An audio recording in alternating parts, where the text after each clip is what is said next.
오늘은 2025년 새해 첫 주일입니다.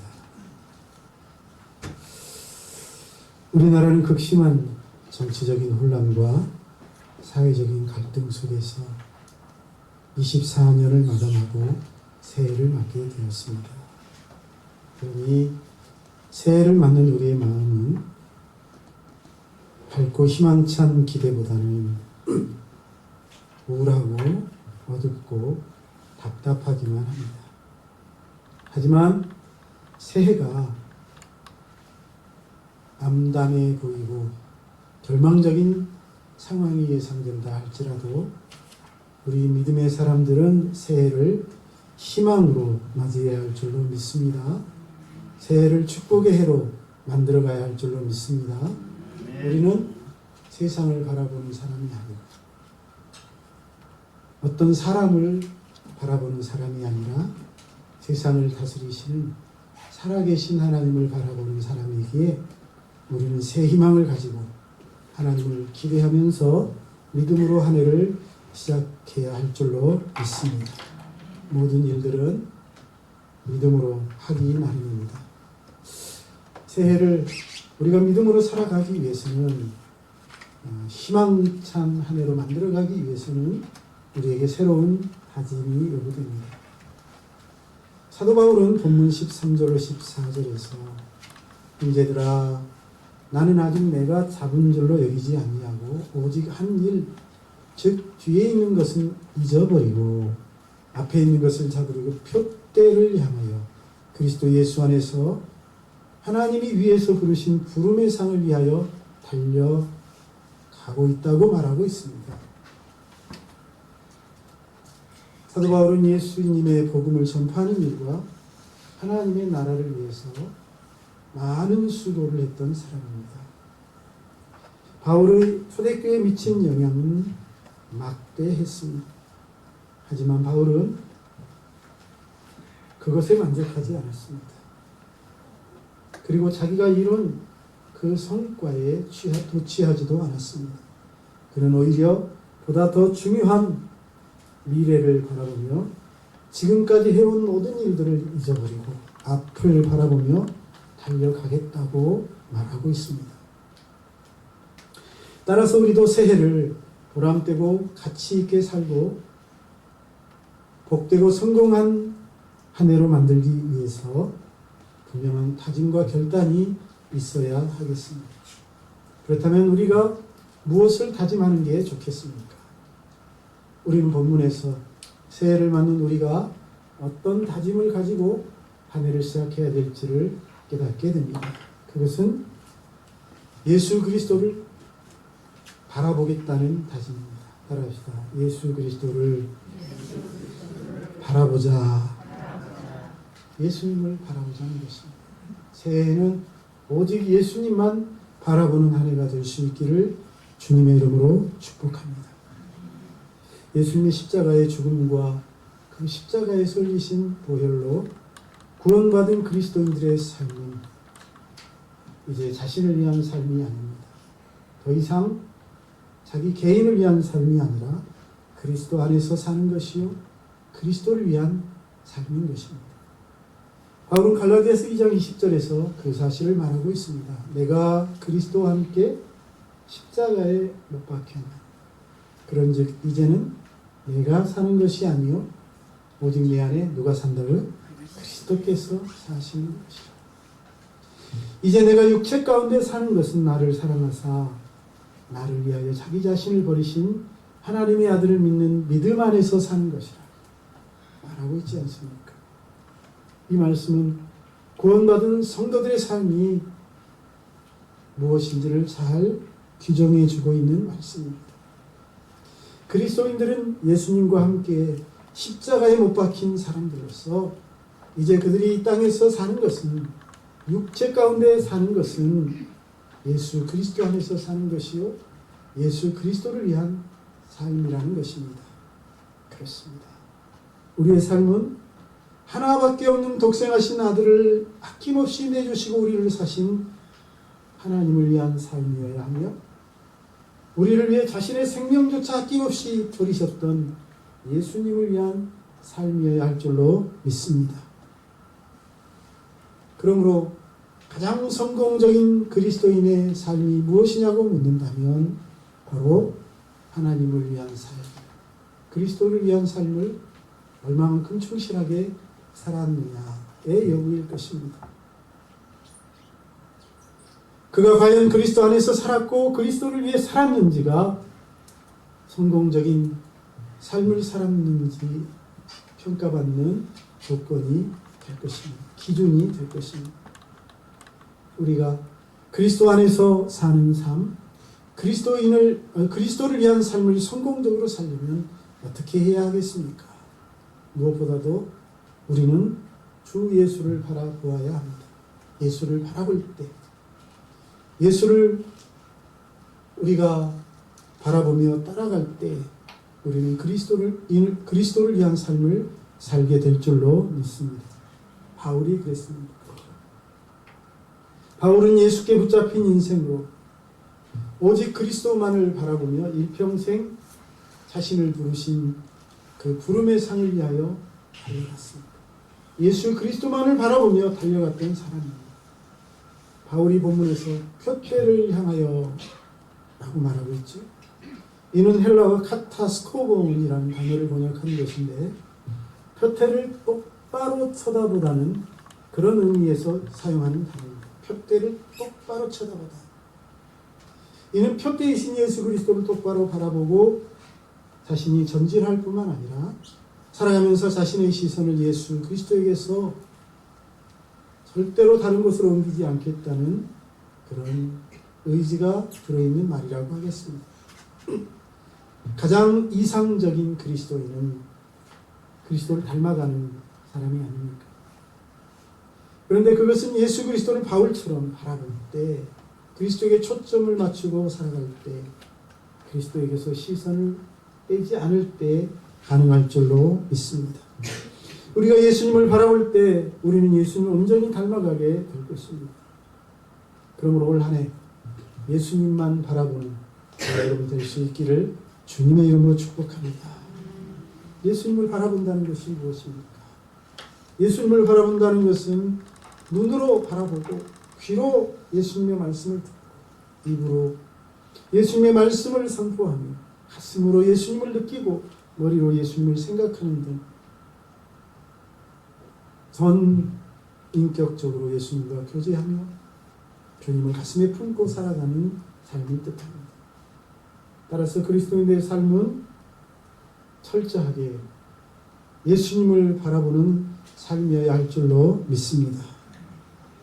히브리서 12장 1절로 2절 이러므로 우리에게 구름같이 허다한 증인들이 있으니 모든 무거운 것과 얽매이기 쉬운 죄를 벗어버리고 인내로서 우리 앞에 당한 경주를 하며 믿음의 주요 또 온전케 하시는 이인 예수를 바라보자 라고 말하고 있습니다.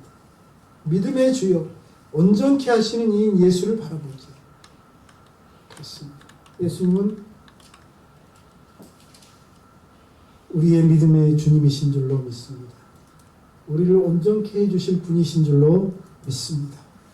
그러므로 예수님을 바라보는 자는 확고한 믿음과 온전한 모습으로 서게 될 줄로 믿습니다.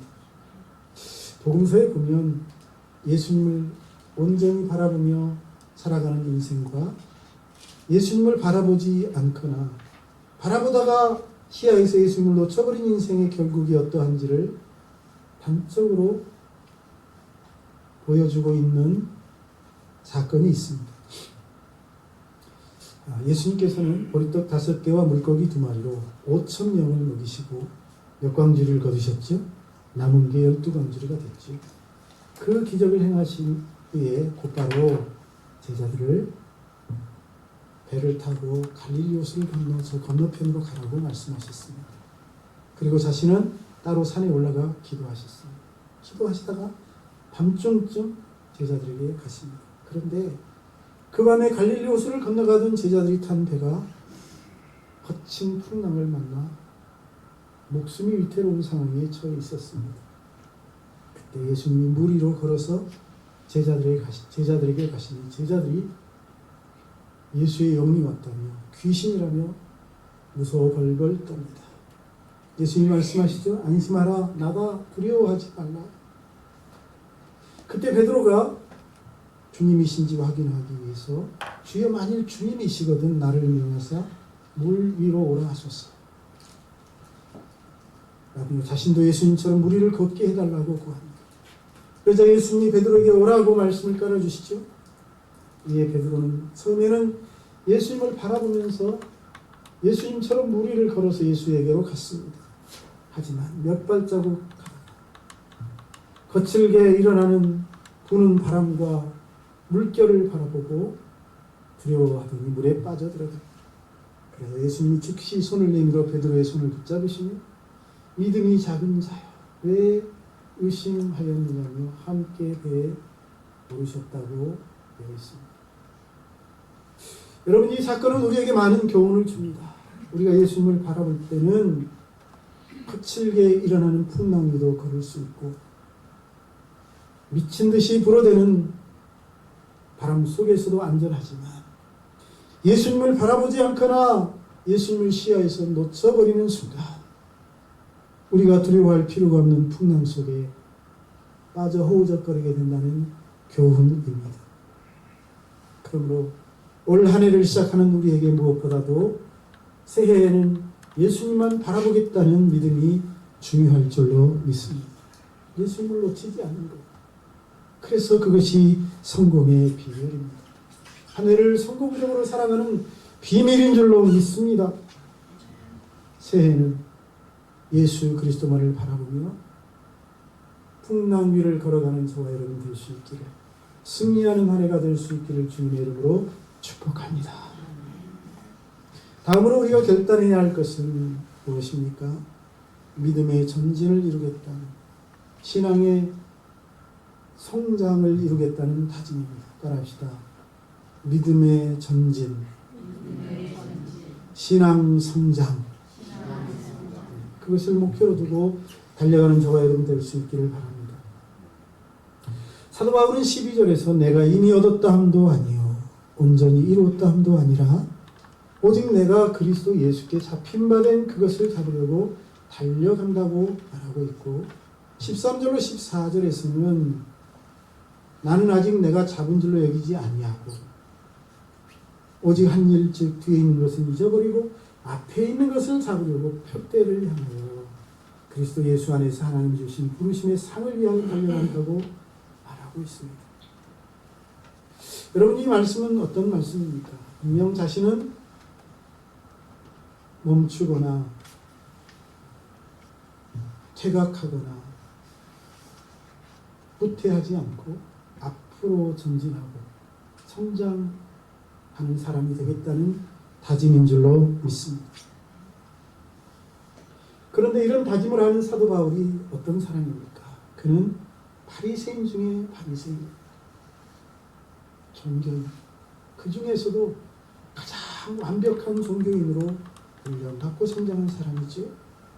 어려서부터 하나님의 말씀과 율법에 흠이 없던 사람이었습니다.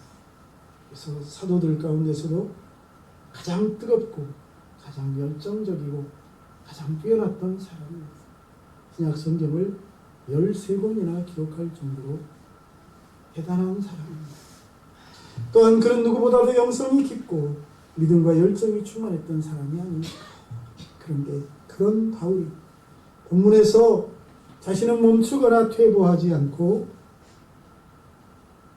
뒤를 바라보고 안일에 젖어 살지 않고 앞으로 전진하고 성장하겠다고 말하고 있습니다. 다짐하고 있습니다. 그런데 우리는 어떤 사람입니까? 우리는 사도 바울에 비하면 가히 갖다 대지도 못할 정도로 비교가 되지도 않을 사람들입니다. 그 믿음과 열정에 있어서나 주를 향한 사랑과 충성에 있어서 바울 앞에 서기에 부끄러운 존재들입니다. 우리는 스스로 밖에 나가서 나는 그리스도인이라고 말하기조차 민망한 모습으로 살아가는 사람들이 아닙니까? 그렇다면 새해를 시작하는 우리는 더욱더 올해를 믿음의 전진과 신앙의 성장을 이루는 해로 삼아야 하지 않겠습니까? 신앙의 성장을 이루겠다는 다짐이 이 첫 주일부터 저와 여러분의 마음속에 일어나기를 주의 이름으로 축원합니다. 새해에는 저와 여러분의 믿음이 더욱 자라고 성장하는 해가 되기를 축복합니다. 성장하는 믿음이 아름다운 것입니다. 자라나는 믿음이 살아있는 믿음인 것입니다. 성장하는 믿음 속에 생명의 역사가 나타나고 자라나는 신앙 속에서 역동적인 하나님의 능력이 나타나게 될 줄로 믿습니다. 성장을 멈춘다는 것, 그것은 끝났다는 뜻입니다. 성장하지 않는 것은 죽었다는 뜻입니다. 자라지 않는 것은 병에 걸렸거나 전진을 멈춘 것은 큰 문제가 생겼다는 신호입니다. 그러므로 새해에는 우리 성도님들이 뒤에 있는 것 잊어버리고 지금까지 살아온 삶 다 내려놓고 앞을 향하여 달려가는 한 해, 믿음과 성장을 위하여 힘쓰는 한 해가 될 수 있기를 주님의 이름으로 축복합니다. 믿음의 성장은 어떨 때 이루어집니까? 믿음의 성장은 내 안에 있을 때가 아니라 내가 그리스도 안에 있을 때 이루어지는 줄로 믿습니다. 신앙의 성장은 내 생각과 내 방법이 아니라 하나님의 방법. 그래서 주님을 바라볼 때 가능할 줄로 믿습니다. 2025년이 우리 교회 성도님들이 그리스도 안에서 살아가며 오직 그리스도를 바라보며 신앙이 자라나고 믿음이 성장하는 해가 되시기를 주님의 이름으로 축원합니다. 마지막으로 새해 첫 주일에 우리가 무엇을 다짐해야 하겠습니까? 우리가 다짐해야 할 것은 바울처럼 하나님이 주신 상을 사모하며 살겠다는 것입니다. 따라합시다. 하나님의 상을 사모하자. 바울은 14절에서 표대를 향하여 그리스도 예수 안에서 하나님 위해서 부르신 부름의 상을 위하여 달려가노라고 말하고 있습니다. 여기에 하나님이 위해서 부르신 부름의 상이라는 말이 나오는데 이 마지막 날에 하나님이 부르신 성도들의 삶을 평가하셔서 행한 대로 갚으신다는 말씀이 전제되어 있습니다. 사도 바울은 바로 그 하나님이 위해서 부르신 부름의 상을 사모하였고 그 상이 그의 삶의 표대였으며 그랬기에 그 상을 위하여 일평생 쉬지 않고 달려갔던 것입니다. 며칠 전 한강이라는 작가가 노벨 문학상을 받았습니다. 어떤 목사님이 그녀가 노벨 문학상 수상자로 결정되었다는 뉴스가 나오자 가슴이 뛴다고 하더군요. 가슴이 뛴다고. 노벨이라는 사람이 만든 재단에서 준 상도 그렇게 권위가 있고 명예로우며 가슴이 뛸 정도라고 생각한다. 여러분, 하나님이 주신 삶은 어떨까요? 인간이 하나님께 상을 받는다. 진토와 같은 인생이 살아계신 하나님께 상을 받을 수 있다. 여러분, 얼마나 영광스러운 일이 되겠습니까? 얼마나 명예롭고 얼마나 자랑스러운 일이 되겠습니까? 그렇습니다. 이 세상에서 가장 빛나는 상은 하나님이 주시는 상인 줄로 믿습니다. 우리 하나님은 상 주시는 분이십니다. 같이 한번 합시다. 하나님은 상 주시는 분이시다. 여러분, 하나님이 주시는 상은 이 세상에서 가히 비교할 만한 것이 없을 정도로 영광스럽고 자랑스러우며 명예로운 상인 줄로 믿습니다. 이미 많은 사람들이 그 상을 사모하며 그 상을 위해 달려갔습니다. 오늘 사도 바울도 그 사람들 중 하나입니다. 그렇다면 하나님은 어떤 사람에게 상을 주실까요? 하나님을 사랑하는 사람입니다. 따라합시다. 하나님을 사랑하는 사람. 어떤 사람에게 상 주신다고요? 하나님을 사랑하는 사람. 그러니 하나님을 사랑하시기를 바랍니다. 하나님을 사랑하는 사람들은 하나님을 사랑하기에 오직 하나님만 섬깁니다. 하나님을 사랑하는 사람들은 하나님을 사랑하기에 하나님이 주신 말씀을 가장 귀하게 여기고 그 말씀을 붙들고 살아갑니다. 하나님을 사랑하는 사람들은 하나님을 기쁘시게 하기 위하여 하나님이 기뻐하시는 일들을 행합니다. 하나님이 맡겨주신 일에도 충성을 다합니다. 하나님은 바로 그렇게 하나님을 사랑하여 하나님 앞에서 최선을 다하는 사람들을 사랑하시고 그들을 위하여 상을 준비하시고 마지막 날 세상이 줄 수 없는 놀랍고 큰 상을 주실 줄로 믿습니다. 하지만 하나님을 사랑하는 사람들은 그 상을 받을 수 없습니다. 하나님을 사랑하지 않는 사람들은 하나님을 사랑하지 않기에 하나님을 섬기지 않고 다른 것들을 섬기기 때문입니다. 하나님을 사랑하지 않는 사람들은 하나님을 사랑하지 않기에 하나님이 주신 그 생명의 말씀, 귀한 말씀도 귀하게 여기지 않고 흘려듣고 자신의 생각대로 세상의 방법대로 살아갑니다. 하나님을 사랑하지 않는 사람들은 하나님을 위해 살지도 않습니다. 살아야 할 이유도 없습니다. 하나님을 사랑하지 않는데 그들이 주를 위해 살 이유가 없습니다.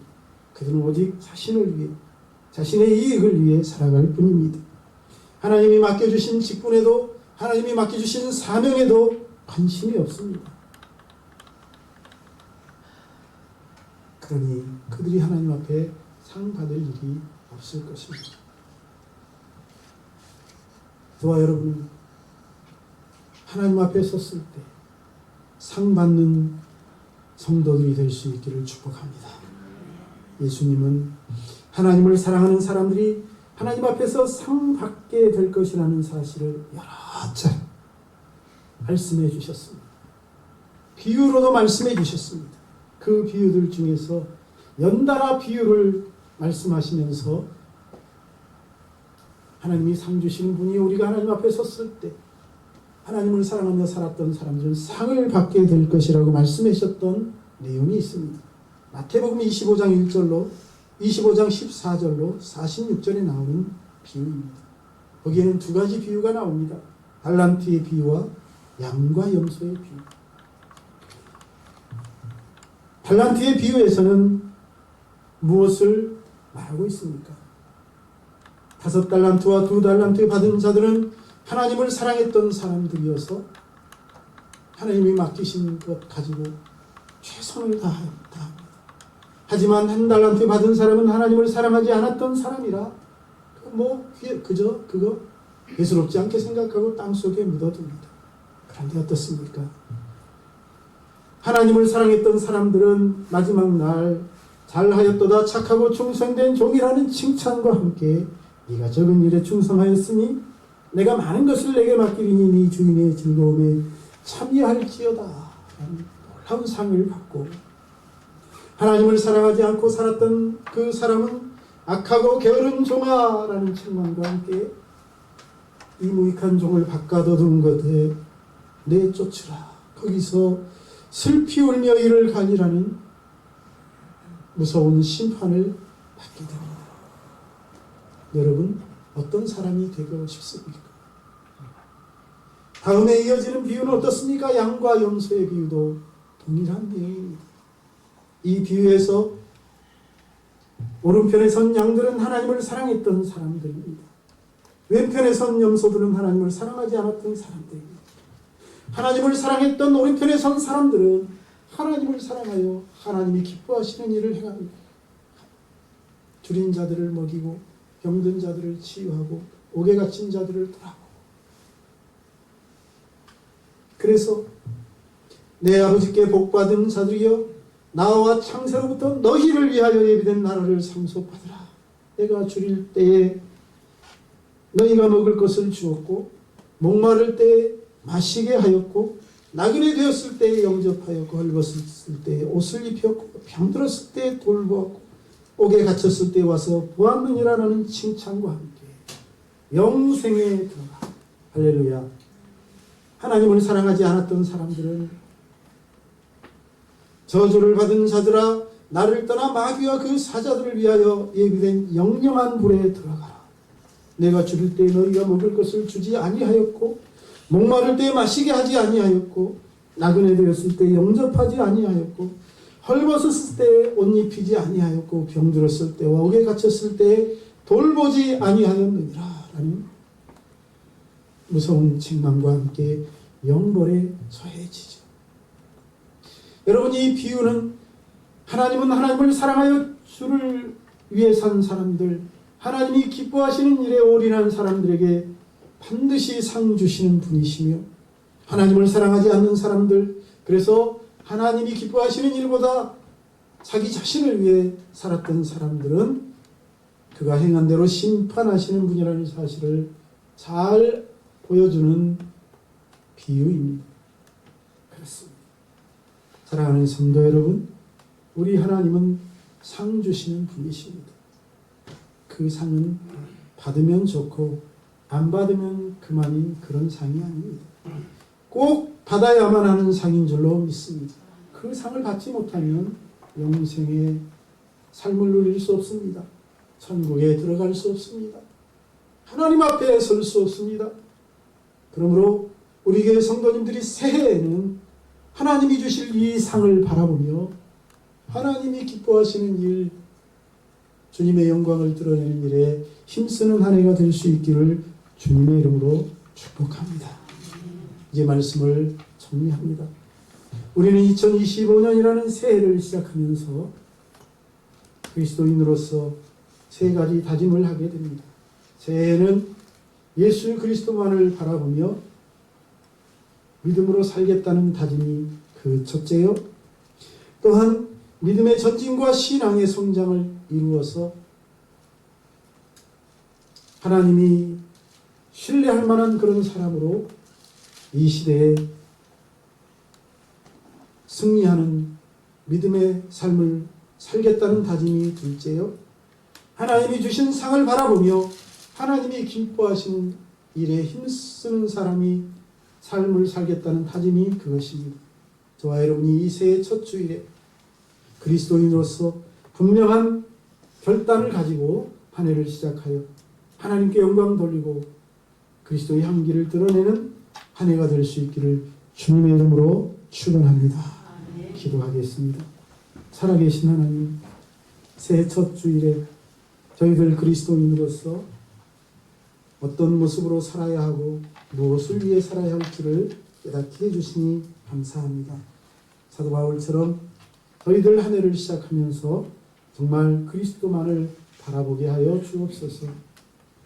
이만하면 됐지, 현실에 안주하지 아니하고 더 성장하고 자라기 위하여 최선을 다하는 한 해가 되게 하여 주시옵소서. 또한 아버지 하나님, 하나님이 주실 그 영광스러운 상을 바라보며 올 한 해도 하나님이 기뻐하시는 일에 힘쓰는 한 해가 되도록 인도해 주옵소서. 예수님의 이름으로 기도하옵나이다. 아멘.